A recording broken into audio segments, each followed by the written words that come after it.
ओम शांति। ओम शांति।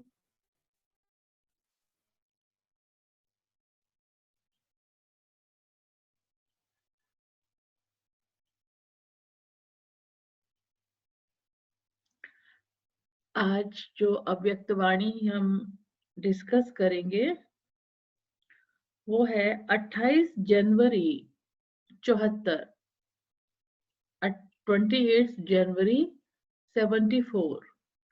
सुदेश बहन जी, आपकी फोटो कल की तरफ से ही फ्लक्चुएट कर रही है।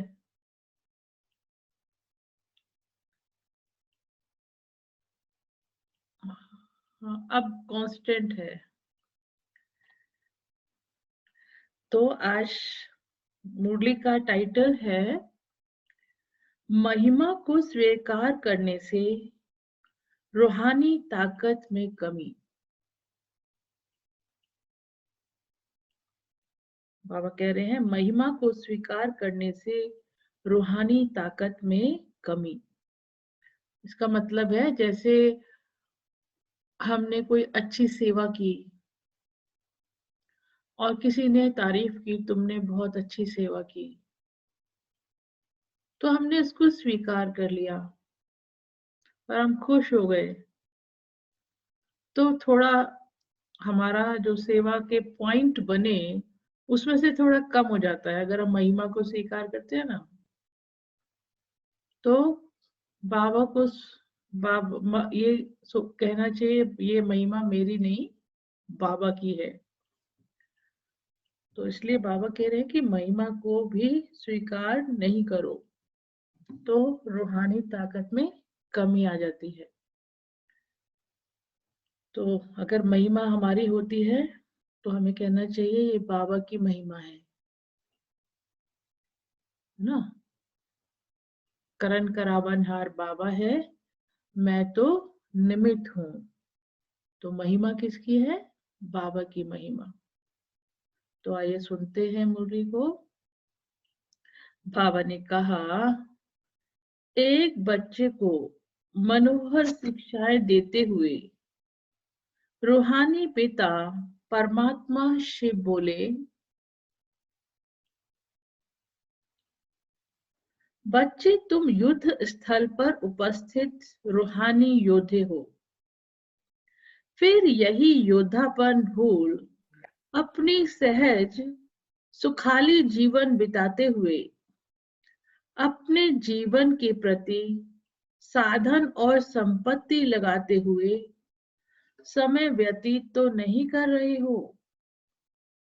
फिर रिपीट करते हैं इसको, ध्यान से सुनो। बाबा कह रहे हैं, बच्चे तुम युद्ध स्थल पर उपस्थित रूहानी योद्धे हो। कल बाबा ने यूज किया था रूहानी सेनानी, है ना। आज हम कौन है? योद्धे। क्योंकि हमारी युद्ध कौन सी है? माया से हमारी युद्ध है और हम युद्ध स्थल पर होते हैं। क्योंकि हमें नहीं पता, अचानक कहीं से भी माया वार कर लेती है। तो जो युद्ध स्थल पर होते हैं वो सदा अलर्ट और एवर रेडी होते हैं। युद्ध स्थल पर कोई आराम से बैठता है? योद्धा अलर्ट, पता नहीं कि चारों दिशाओं में से कहां से वार हो जाए। स्थूल में भी ऐसे ही हमारे माया जो आती है वो भी पता नहीं कौन से दरवाजे से आ जाती है। तो हम सदा अपने को क्या फील करना चाहिए कि हम रूहानी योद्धे हैं, हम योद्धे हैं और सदा युद्ध स्थल पर हैं। क्योंकि बाबा क्या कहते हैं, अचानक अचानक भी हमारे पेपर आते हैं। दुनिया में जो एग्जाम होता है ना, उसकी डेट डिक्लेयर करते हैं, उसका टाइम भी डिक्लेयर करते हैं, उसका स्थान भी डिक्लेयर करते हैं। फला फला जगह पर सेंटर पड़ा है और इतनी तारीख को इतने बजे से पेपर होगा, है ना, स्थूल में जो पढ़ाई होती है। लेकिन यहाँ पर जो हमारा पेपर होता है वो अचानक होता है, ना स्थान का पता होता है, ना डेट का पता होता है, ना टाइम का पता होता है। इसीलिए अचानक और एवर रेडी। तो जैसे वो योद्धे युद्ध स्थल में हमेशा चौकन्ने रहते हैं, एवर रेडी, चारों दिशाओं में नजर घुमाते रहते हैं, पता नहीं कहां से शत्रु वार कर दे। तो माया हमारी शत्रु है ना, तो माया कब किस दरवाजे से आ जाए, कहां से उसे वो हमारी कमजोरी ढूंढती रहती है। जरा सा भी कमजोरी का दरवाजा खुला मिला, तुरंत माया एंटर कर जाती है। तो इसलिए हमें भी क्या रखना है, अपने को अलर्ट रखना है। तो जैसे अलर्ट एवर रेडी। तो बाबा कह रहे हैं,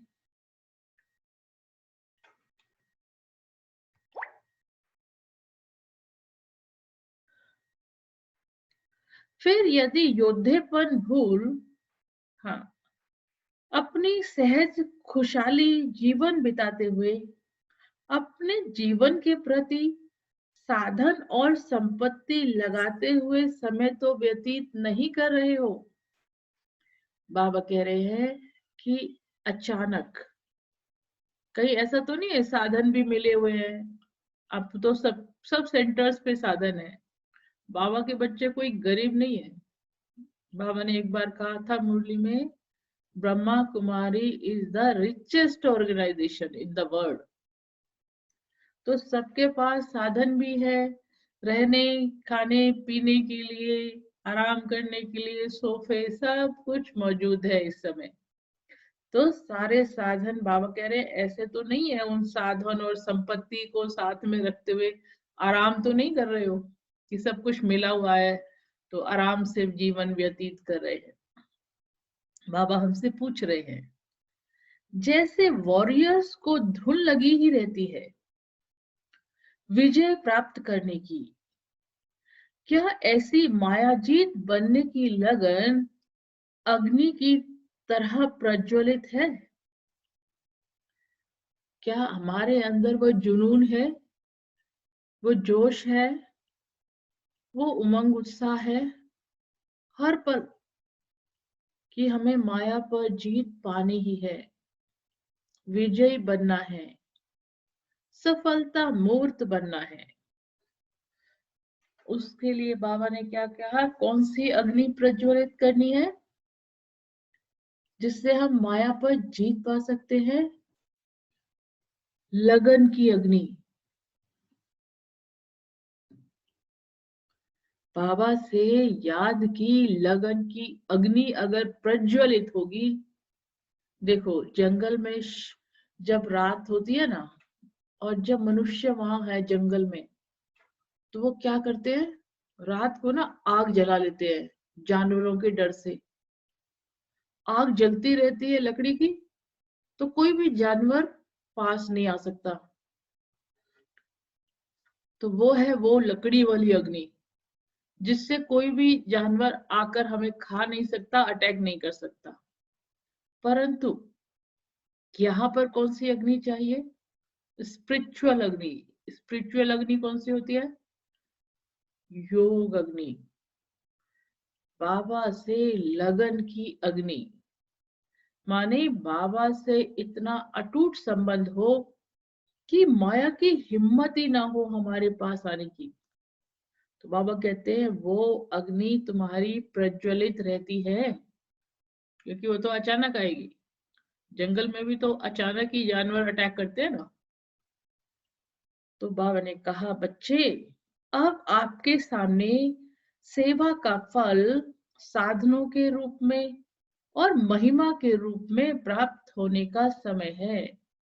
देखो अब जैसे जैसे हमारी स्थिति श्रेष्ठ होती जा रही है, ऊंची होती जा रही है, दूसरी तरफ माया मायावी नगरी में क्या हो रहा है? दुखी, अशांति, पीड़ा, भय, बीमारियां, विनाश का कार्य शुरू हो रहा है ना। जैसे जैसे हमारी स्थिति, इस देखो एक एक बॉर्डर लाइन है, जैसे वो लक्ष्मण रेखा होती है ना, ऐसे बॉर्डर लाइन है। लक्ष्मण रेखा के इधर सीता, सत्युगी मतलब सेफ, जैसे हम देवी दुनिया है, और लक्ष्मण रेखा के उधर की तरफ कौन है? रावण। जिसने वो रेखा क्रॉस की वो रावण की दुनिया में चला जाएगा। तो ये जो लक्ष्मण रेखा है ना, उसमें रावण की दुनिया, उसमें क्या हो रहा है अब? विनाश का कार्य, विनाश, मौत का बाजार गर्म। और इधर की साइड बाबा ने हमें तपस्या योग अग्नि में बिठा रखा है, लगन की अग्नि में।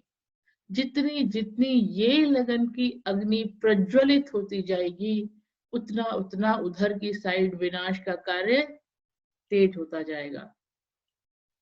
तो एक तरफ हाहाकार और दूसरी तरफ जय जयकार, बोलता ना बाबा। तो जैसे जितना वहां हाहाकार होगी, उतना वो भगवान को याद करेंगे ना, फिर वो हमें याद करेंगे, क्योंकि हमने भी उनकी सेवा की है ना जगह जगह जाके। तब उन्हें याद आएगा ये ब्रह्मा कुमार कुमारियां कौन है। फिर वो सेंटर्स की तरफ आएंगे, दुखी, प्यासे को क्या चाहिए? पानी। तो जब वो हमारी तरफ आएंगे तो हमारी क्या होगी? महिमा होगी ना। अपने सारे साधन हमें सौंप देंगे, सब कुछ ले लो, बस हमें सुख शांति दे दो। तो वो वाला सीन आएगा, आने वाला है, और हमारी महिमा करेंगे। तो बाबा कह रहे हैं अब आपके सामने सेवा का फल साधनों के रूप में, क्योंकि हमने प्रदर्शनी किया है, उनकी सेवा की है। भले उस समय उन्होंने नहीं सुना, लेकिन अब उनको याद आएगा जहां जहां सेवा की है। तो वो अपने साधन हमें देंगे, सब कुछ ले लो और हमारी महिमा करेंगे। तो वो समय आएगा। तो बाबा कह रहे हैं इसी समय अगर यह फल स्वीकार कर लिया, तो फिर कर्मातीत स्टेज का फल, संपूर्ण तपस्वीपन का फल और अतीन्द्रिय सुख की प्राप्ति का फल प्राप्त न हो सकेगा। अभी हमने अपनी तारीफ स्वीकार कर ली, अपनी महिमा स्वीकार कर ली, खुश हो गए। उन्होंने साधन साधन दिए, हमने स्वीकार कर लिए, हम खुश हो गए हैं। तो मतलब हमने यही कमाया और यही खा लिया, भविष्य के लिए तो बचा है ही नहीं। तो इसलिए बाबा कह रहे हैं इसको भी स्वीकार नहीं करना, अपनी महिमा को भी स्वीकार नहीं करना। अगर कोई हमारी महिमा करे तो क्या बोले? बाबा की महिमा है ये, बाबा की तरफ डायरेक्शन दे दो, उधर उनकी महिमा करो। वो है बनाने वाले, तो उनकी बुद्धि बाबा की तरफ जाएगी। और हम महिमा स्वीकार करेंगे तो उनकी बुद्धि हमारी तरफ जाएगी। तो हमसे क्या प्राप्ति होगी? उनको प्राप्ति तो बाबा से होगी ना। तो हमें अपनी महिमा भी स्वीकार नहीं करनी है, बाबा की महिमा। हमारी महिमा कोई करे तो बाबा की महिमा है, क्योंकि बनाने वाला कौन? बाबा। शक्ति भरने वाला कौन? बाबा। तो उधर बुद्धि देनी है उनको कि उनकी महिमा करो, हमें अपनी महिमा स्वीकार नहीं करनी। ऐसे ही कई साधनों के वश नहीं होना, सबको साधन मिल रहे हैं उनको भी स्वीकार नहीं करना। सिर्फ इतना साधन चाहिए कि सेवा हो जाए बाबा की, उसके बाद साधनों से भी डिटैच हो जाना है। इस दुनिया की कोई भी चीज स्वीकार ही नहीं करनी है। महिमा बाबा की महिमा, कोई हमारी महिमा करे, बाबा उधर डायरेक्शन दे दो। दादियां क्या करती हैं? क्लास में दादियां बहुत ज्यादा थोड़ी बोलती हैं, बहुत ज्यादा ज्ञान भी नहीं सुनाती, सिर्फ बाबा की महिमा करती है। मैं कौन मेरा कौन, दादी जान की क्या बोलती है? मैं कौन मेरा कौन। कितनी बार बोलती है ये क्लास में? तो दादियों को देखो, सबसे टॉप आदि रतन, जब वो बाबा की महिमा। अभी ईशु दादी को देखो, अभी शरीर छोड़ा ना दादी ने। दादी क्या करती थी? मेरा तो बस बाबा, बाबा को याद करो, मेरा बाबा मीठा बाबा, बाबा बाबा बाबा। ईशु दादी के मुंह से सिर्फ यही निकलता था। तो दादी क्या हो गई? बालक सो मालिक, बालक की तरह रहती थी ना ईशु दादी। कोई गुमान नहीं, कुछ नहीं, कोई कुछ कह दे, सोचते नहीं, उन्हें मतलब ही नहीं, वो बाबा में समाई रहती है बस। तो तर गई, बन गई ना सबसे ऊंच दादियां। तो दादियों को फॉलो करो, ब्रह्मा बाबा को फॉलो करो। इसलिए इन साधनों में और ये दुनिया की महिमा में हमें नहीं जाना है, नहीं तो हमारी प्राप्ति कम हो जाएगी। तो भविष्य के लिए प्राप्ति जमा करना है। बैंक में बैलेंस है, अभी खाओ तो अभी खर्च कर दो, तो भविष्य के लिए भी तो जमा रखना है ना। इसलिए बैंक बैलेंस में जमा करना है, ना कि अभी खा लेना है उसको। अच्छा, बाबा कहते हैं तो फिर कर्मातीत स्टेज का अगर हमने अभी अभी फल स्वीकार कर लिया तो क्या होगा? फिर कर्मातीत स्टेज का फल संपूर्ण तपस्वीपन का फल। संपूर्ण तपस्वी कब बनेंगे? जब दुनिया की कोई महिमा स्वीकार नहीं करनी, मैं और बाबा की लगन में अगन, किस दुनिया का कोई भी प्रभाव हम पर ना पड़े, तो हमारा स्वरूप बहुत योगी बने का होगा, शक्तिशाली हम अपनी स्टेज बना सकते हैं। और फिर अतीन्द्रिय सुख की प्राप्ति का फल भी हमें बाबा से जो सुख मिलेगा उसका टेस्ट भी तभी मिलेगा जब हम दुनिया का फल स्वीकार नहीं करेंगे। उसी में ही हम खुश हो गए तो बाबा से अतीन्द्रिय सुख की अनुभूति नहीं कर पाएंगे। फिर बाबा कह रहे हैं कोई भी आधार पर जीवन का आधार नहीं होना चाहिए। सारे आधार खत्म होने हैं। देखो अभी हम पहले सेंटर पे जाके मुरली सुनते थे ना, वो आधार खत्म। अब हम सेंटर पे जाना मिल रहा है? नहीं मिल रहा है। जहां जिस स्थान पर हम हैं उसी स्थान पर है, वहीं बैठ के रहना है, चाहे वो घर है चाहे कोई भी स्थान है। तो अब रोज सेंटर जाना नहीं हो रहा है, वो आधार क्या हो गया? खत्म हो गया। ऐसे ही अभी हमें क्लासेस मिल रही हैं, सीनियर्स निमित्त आत्माओं की क्लासेस मिल रही हैं, योग की क्लासेस मिल रही हैं, ज्ञान की क्लासेस मिल रही हैं, तो हम क्या ऑनलाइन होकर सुन रहे हैं, योग कर रहे हैं। ये भी आधार खत्म हो जाएंगे। बिना आधार के हमारी योग साधना चलती रहे, ऐसा बनना है। अभी तो सब कुछ मिल रहा है, इंटरनेट से सब कुछ मिल रहा है, सारी सेवाएं हो रही हैं, हम भी उसका लाभ ले रहे हैं। अभी आप कैसे कनेक्टेड हैं तो आप अपने अपने स्थान पर, लेकिन एक जगह कनेक्ट हो गए, इसके माध्यम से, साइंस के साधनों के माध्यम से। पर एक समय ये साधन भी नहीं होंगे, हम अकेले होंगे, मैं और बाबा। तो उस जब हम सारे आधार खत्म हो जाएंगे, क्या मेरी साधना तब भी वही पावरफुल होगी या डगमग हो जाएगी? ऐसी स्थिति बनानी है।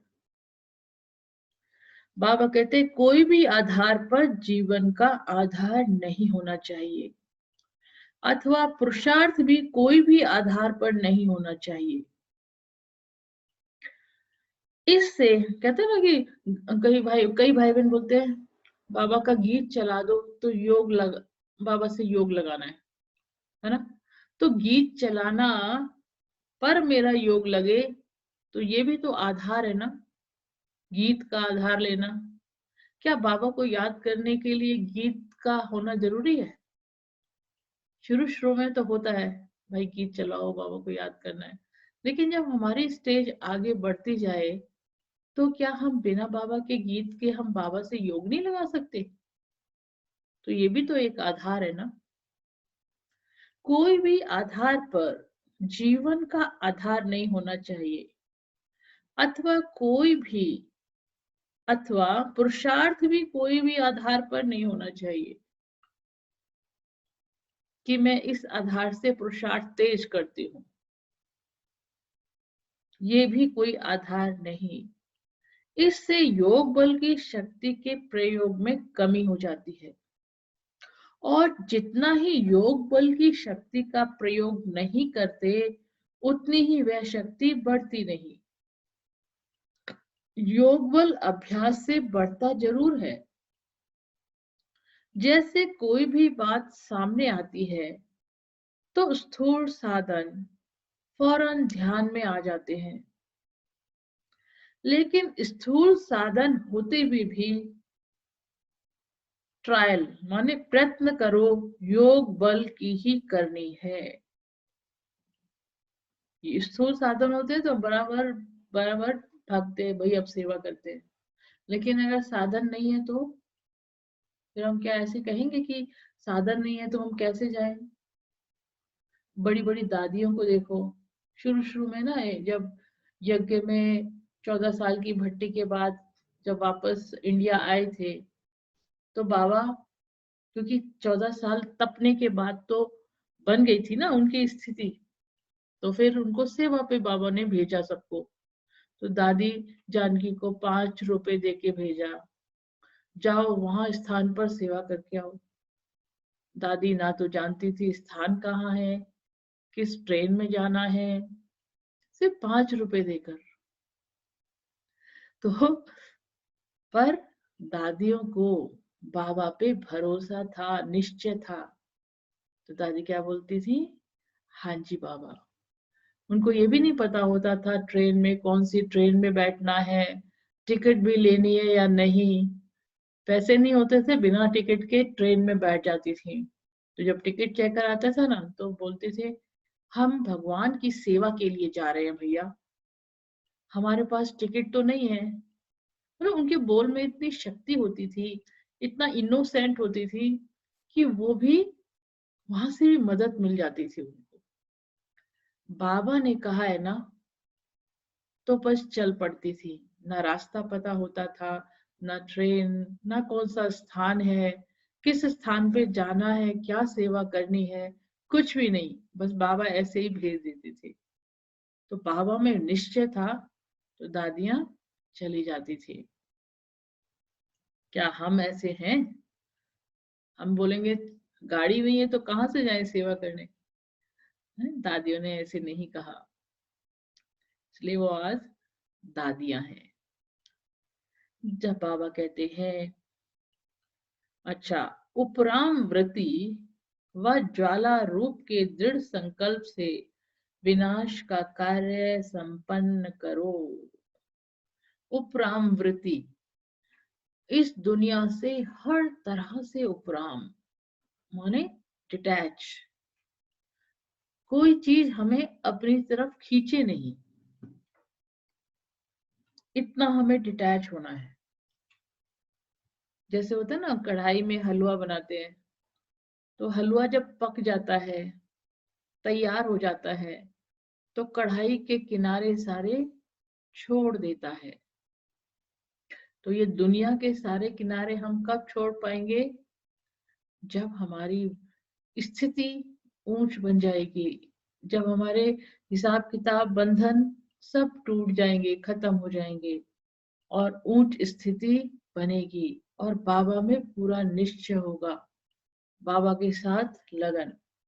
तो जैसे हलवा किनारा छोड़ देता है, ऐसे हम भी इस दुनिया के सारे किनारे छोड़ देंगे। तो वह है उपराम वृत्ति।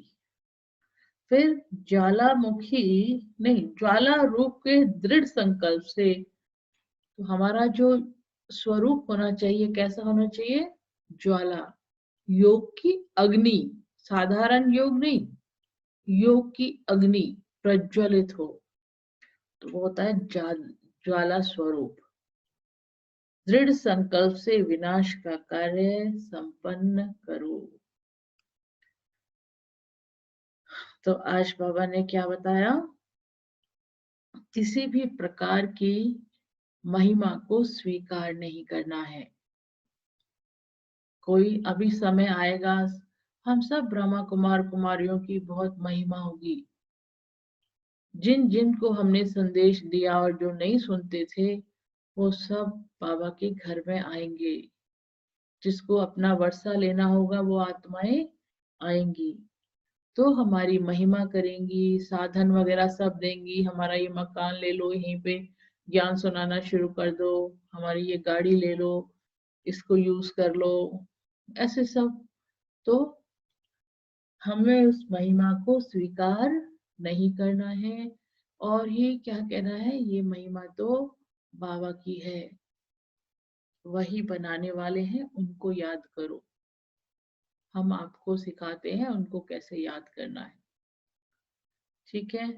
और फिर अगर महिमा स्वीकार कर ली तो हमारे अंदर रूहानी ताकत कम हो जाएगी, और जो हम भविष्य के लिए जमा करना चाहते हैं वो भविष्य के लिए उतना जमा नहीं होगा।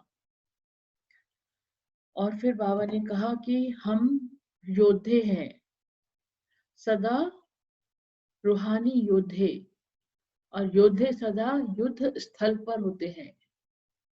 तो हम जहां भी बैठे हैं, जिस भी उसमें बैठ रहे हैं, सदा अपने को क्या समझना चाहिए कि हम युद्ध स्थल पर हैं। और इंग्लिश में कहते हैं एग्जामिनेशन हॉल में। कोई भी एग्जाम कभी भी आ सकता है, सदा अपने को क्या समझना है, हम एग्जामिनेशन हॉल में बैठे हैं, तो कोई भी पेपर कभी भी अचानक आ सकता है। तो युद्ध स्थल पर योद्धे सदा एवर रेडी होते हैं। इसलिए बाबा ने कहा सदा अपने को योद्धे समझो, तो हम आराम परस्त नहीं होंगे, आलस से नहीं आएगा, अलबेलापन नहीं आएगा, और जो भी अचानक का पेपर आएगा उसमें हम पास हो जाएंगे। इसके लिए बाबा ने कल क्या बोला था, याद है आपको? क्या निराकारी स्थिति सहज और नेचुरल हो गई है। मैंने कहा ना, जैसे देह की स्मृति सहज है, ऐसे निराकारी स्थिति सहज हो गई है। ये पॉइंट कल बाबा ने बोला था। तो हम कितनी निराकारी स्थिति बना चुके हैं, ये हम अपने से चेक करें। फिर बाबा ने कहा था कि गुणों की महिमा, अपने गुणों में की गहराई में चले जाओ। आत्मा के जो 7 गुण है ना, उनकी गहराई में जाओ, तो हम अपने स्वस्वरूप में स्थित हो जाएंगे। तो स्वस्वरूप में जितना हम स्थित होंगे, उतना माया हमें बिजी देखकर वापस चली जाएगी। फिर बाबा ने कहा कोई भी साधन और महिमा स्वीकार नहीं करनी, और सदा लगन की अग्नि प्रज्वलित करके रखनी है। अगर लगन की अग्नि प्रज्वलित नहीं होगी तो कोई भी जानवर हम पर अटैक करेगा, माने माया हम पर अटैक कर देगी। फिर बाबा ने ये कहा कोई भी आधार नहीं होना चाहिए, किसी भी आधार पर हमारा पुरुषार्थ ना हो कि आज आधार है, कल आधार और साधन नहीं होंगे, तो हमारे पुरुषार्थ में अंतर नहीं पड़ना चाहिए, ये बाबा ने कहा।